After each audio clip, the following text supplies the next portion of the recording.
plus Stritto. Now we have a film critic, Frank Del Stritto. What film have you seen lately? Oh, What's see, that's why the one I most recently saw was, give me a second.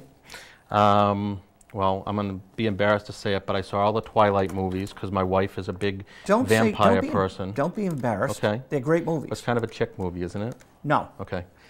No, we'll talk about that. All right. We'll talk about that, Twilight. I can't think what the most recent one I saw. I'm just, whatever, drawing a blank. Frank Del Stritto talking about movies. Hey, Frank, I'm here with author Todd Sivan. He's got a couple of books out right now and a couple more coming out. We're just on the Twilight saga. Mm-hmm. So I'm going to inject something into the conversation, then you can respond and Todd can talk to you. Todd just said, isn't Twilight a chick flick? My wife likes them. Frank, does your wife like them? My wife and I saw the first one. We thought it was okay. We saw the second one, and after that we weren't interested. So it is from what I've seen, it's a chick flick for young chicks. I thought it was quite popular with the younger women, but I'm an old man now. I don't have that many close friends who are young women. But chick flick, no, I wouldn't say so. I think from what I've seen, what I've read, who I've talked to, I think young men as much as young women are into it, but for different reasons. It was not aimed at my demographic, and well, guess what? It didn't get my demographic. Well, you're right, because I liked the first one a lot. And I really didn't, after the second one, maybe the third, I don't know. I know I saw the second. It did lose my interest, but the first one I thought was a classic vampire movie. Well, here's a change that has gone on. And when I was, I grew up with vampires and werewolves and all that. They were always loners. I mean, these were, you could say they're serial killers. They are the outcasts of society, but they're loners. And today's undead brings with them a whole subculture. I mean, they belong to a family, and the family's an episode is in the first movie. In the second movie, you find out it's not just the family; it's a whole underground nation, who, by the way, has their headquarters in the basement of the Vatican, as I recall. And so that's a whole different approach to what these mythical figures are, and it's not one that appeals to me, but I know it appeals to some others. So. You can have Bela Lugosi sleeping alone in a castle in a coffin, or you can have Robert Pattinson with his family moving around the Pacific Northwest. It's a matter of taste. I like my monsters to be loners. That's the they resonate more with me than these subterranean societies that are out there. Well, back in the day, that's where the undead have been going for the last 15 years or so. Back in the day, it was creepy to have Night of the Living Dead as opposed to The Walking Dead. What do you think, Todd? No, I agree. Yeah, do you watch The Walking Dead? I'm not a big horror guy. I'm a chick flick guy, and that's why I thought Twilight was a chick flick. But maybe my wife has me brainwashed. I'm not really sure. I've read. Again, this is not my age group, so I can't say. But from what I've read, from what I've heard, I thought there were young men who were really into it. I feel better about myself. Young men don't get into the movies the way young women do, because when they relate to the woman and they're attracted to the man, that's a powerful tonic for them. No, I think Todd's wife has something. I don't think that's you can be a chick flick among other things. It became a love triangle. It was a love triangle in the first film. It became Taylor Lautner. The girls I have talked to were more attracted to the young werewolf than they were to the young vampire. But that might have been their personal taste. No, I think Todd's wife is right, but I wouldn't say that's the only appeal the movie had. But you're talking to the wrong guy, Joe. You got to get somebody else who's closer to that. No, we just brought it up. We're talking about all sorts of movies tonight. One of the big chains is going out of business around here, and probably know which one it is. And I picked up Source Code. I picked up the DVD and the Blu-ray of Source Code, the Duncan Jones movie we might have discussed a couple of years back, right? Yeah, Source Code. Who's the star again? Jake Gyllenhaal. I remember well, yeah. Now, I think David Bowie's son is the director. Okay. And we interviewed Duncan Jones for the show in Boston when the movie came out. And didn't have the heart to tell him, Duncan, I was with your dad, David Bowie, when you were 4 years old. We were at the Springfield Marriott with David, and I would think that David has got to be very proud of his son being able to make these movies on a decent budget and turn a profit with both of them, Source Code and Moon. Well, and aside from turning a profit, I didn't know whether it turned a profit or not. I thought Source Code was a very fine movie. Yes, and you know, if you think about it, the set is beautiful. It's a train, but they keep using the same set like the Honeymooners, only in a very creative way. You know, so it keeps that mystique. Now, the Quantum Leap is running on was it Spike after the Bond movies? Bond movie marathon going on. Are you watching that? I'm not watching that particular one. No. Living Daylights last night, sir. I watched plenty of Bond movies in the last year because of the 50-year anniversary, but no, I haven't been watching the Bond movie marathon. Yeah, and you know, Skyfall did over $1 billion, so the biggest selling Bond movie of all time just came out. But my point is that Quantum Leap is on after the Bond marathon, like tonight. I saw Living Daylights last night and then Quantum Leap. And in Source Code, you've got Scott Bakula as the father to Jake Gyllenhaal because they wanted to throw the Quantum Leap into a Quantum Leap movie. So that was pretty good. Okay, on to my next question for Frank. Oz. Have you seen Oz? I have seen Oz. And your thoughts? Okay, my wife loved it, and I think because she saw it as a duel between women.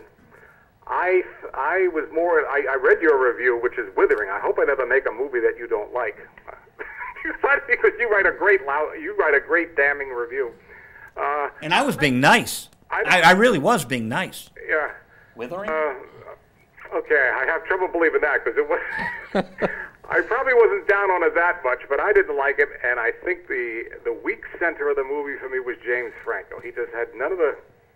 You know, it's kind of like with the Star Wars prequels. You know, I saw that little kid Anakin Skywalker growing up to be Darth Vader. You just didn't see him in there. You read that in my review, or we're in sync? Oh, no, we're in sync. I agree. Hayden Christensen, forget about it. Yeah. Oh, you meant the little kid, the little kid. Yeah. Oh, that was awful, too. Oh. And I never saw Hayden Christensen growing into him either. Okay, yeah, maybe I read that in a review. And but I never saw the Wizard in James Franco as, but James Franco's. I thought the whole concept of the character, not just his performance, but I thought the whole concept of the character was a little out of whack. Now, if he's listening to this, he's laughing because the movie, of course, is making money hand over fist. So who cares what we think? But well, you know who the first choice was, right?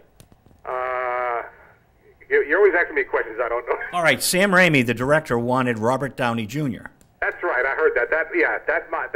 Because there is I can see Robert Downey Jr.'s screen persona becoming the wizard that I know from Wizard of Oz. Now, I feel a little guilt in all this because it's certainly not the actor's fault that you have a strong image of a character, and if they try to change it, you tend to rebel. For instance, the two Hitchcock movies. You know, apart from the performances that the two actors gave this year as Alfred Hitchcock, yeah, you know, Alfred Hitchcock was someone that came into my living room every week from the time I was 5 on the Alfred Hitchcock, and I had that in my head, and I see these two actors, and they tried to make them look like them. I thought they did a terrible job making them look like them, but they just can't pick up that persona, and so it is with the Wizard. You know, I've been watching the Wizard, you know, every year since I was a kid. I have a very strong image of Frank Morgan's Wizard of Oz, and I just couldn't see him in James Franco. That's not James Franco's fault. That might be my fault, but it didn't work for me. But aside from that, I thought the movie was too long. They could have easily cut a half hour out of it. You know, too much going on with too little to say. If I had your review in front of me, I would read it because I thought it was a great review to read. Well, thank you very much. I enjoyed your review much more than the movie. Well, and my point in the review was this. They start going into song and dance, and I am not a show tunes guy. Yeah. You know, do you like show tunes? I do not. Okay, so Todd, who likes chick flicks, and I'm not averse to chick flicks, but I'm not a show tune guy. I haven't seen Chicago yet, probably never will. But The Wizard of Oz is a musical. And as a musical, you expect the Munchkins to be singing, and they're singing, and James Franco makes them stop, and it just takes the air out of the movie because the movie is told in song, as we've been brainwashed all our lives. That's my opinion, Frank. No, I mean, you have a strong. I mean, okay. I mean, you watch the TV reruns. I watch reruns of Seinfeld every week.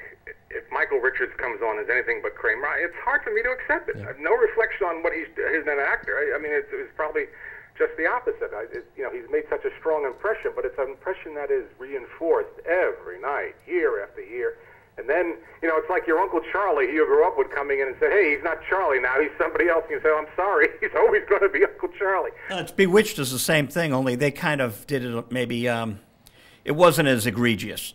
Yeah. But I do have a point to make about all this. Robert Downey Jr. did have a drug problem, I believe. That's well celebrated. Absolutely. Yeah. And Frank Morgan, they said, used to bring alcohol onto the set of The Wizard of Oz, and he was drinking on the set. So that being said, one of the critics did defend Franco and say that it was very difficult for him to do the green screen to all those amazing effects, and maybe that's part of it. Maybe. I mean, that's. I wouldn't cut him that. I would cut him that. Yeah. You're right. He's trying to recreate a character, have a very strong image of, and it's just not something that's. It's just not his persona. And Frank Morgan's persona on screen are nothing alike, and asking a viewer to make the connection. Now, younger viewers are out there who maybe aren't as familiar with the film, saying, well, I made a connection fine. Again, I told you, my wife had no problems with it. She liked it, but she saw it more as a woman's movie. But I just thought James Franco was a weak center to the whole thing.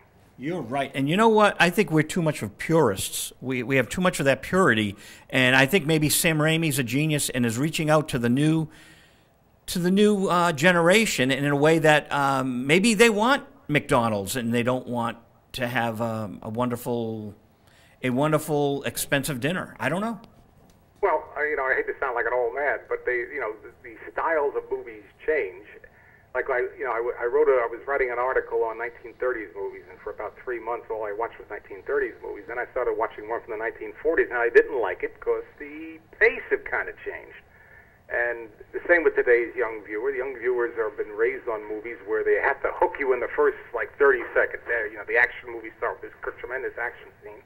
Then they watch a Hitchcock where it takes 10 minutes to build up to something, and they're bored stiff. Well, Frank, I'm glad we got to talk movies tonight, and we might do it again next week. I think I might pull a segment out where we can just talk movies. That's pretty much our show for tonight. Goodbye, Joe. Frank, thank you very much, and we'll talk to you soon. Bye-bye.